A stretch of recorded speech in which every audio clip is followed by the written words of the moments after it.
बहुत पुरानी बात है। कालू अपने खेत गया और खेत का सूखापन देखकर वह दहाड़े मार मार कर रो रहा था।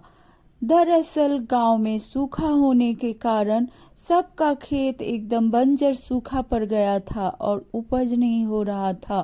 तभी कालू की नजर एक बिल पर पड़ी तो उसने देखा कि एक सांप निकलकर बाहर आ रहा था।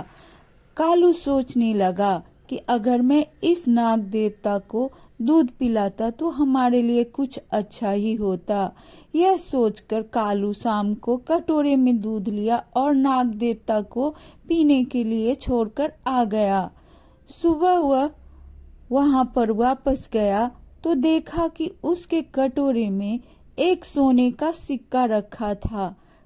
कालू यह देखकर खुश हो गया और सोचने लगा, शायद नाग देवता जादुई नाग है, इसीलिए तो मेरे कटोरे में सोने का सिक्का है।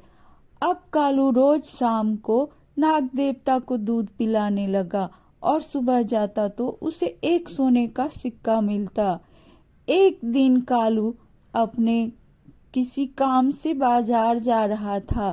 तभी उसने अपने बेटे रामू से कहा, देख रामू, आज मैं बाजार जा रहा हूँ तो आज तू नाग देवता को दूध पिला आना और सुबह जाकर कटोरा ले आना।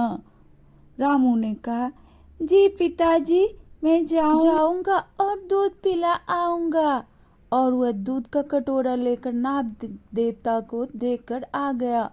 जब वह सुबह गया तो उसने देखा कि कटोरे में एक सिक्का था। उसने वह सिक्का उठाया और सोचने लगा, ये नाग देवता तो बड़े ही चालाक है।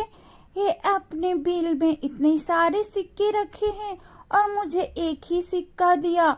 मैं इस नाग देवता को मारकर और बिल से सारा सिक्का निकाल लूंगा। वह दूसरे बार फिर से दूध लेकर गया। जैसे ही नाग देवता बाहर निकले तो वह उसे मारने लगा। इससे क्रोधित होकर नाग ने रामू को डस लिया। रामू भागता हुआ घर आया और अपनी माँ से कहा। उसकी माँ उसे वैद्य के पास ले गई और दवाई से उसका तबीयत तो ठीक हो गया, लेकिन उसकी पत्नी ने अपने पति से सारी बातें कही। कालू गुस्से में तमतमाता हुआ नाग देवता के पास आया और कहा, मैं तो आपको रोज दूध पिलाता था और आपने मेरे बेटे को डस लिया। तभी नाग देवता ने वहां पर हुई सारी घटना उस किसान से कहा। कालू घर आया और कटोरे में दूध भरकर ले गया और कहा, मुझे माफ कर दीजिए नाग देवता, मुझे अपने बेटे को आपके पास नहीं भेजना चाहिए था। तभी नाग देवता ने कहा, आज से मुझे तुम्हारा दूध नहीं चाहिए, तुम ये ले जा सकते हो। और वह आना बंद कर दिया। तो ज्यादा लोभ बुरी बला होती है, इसीलिए ऐसे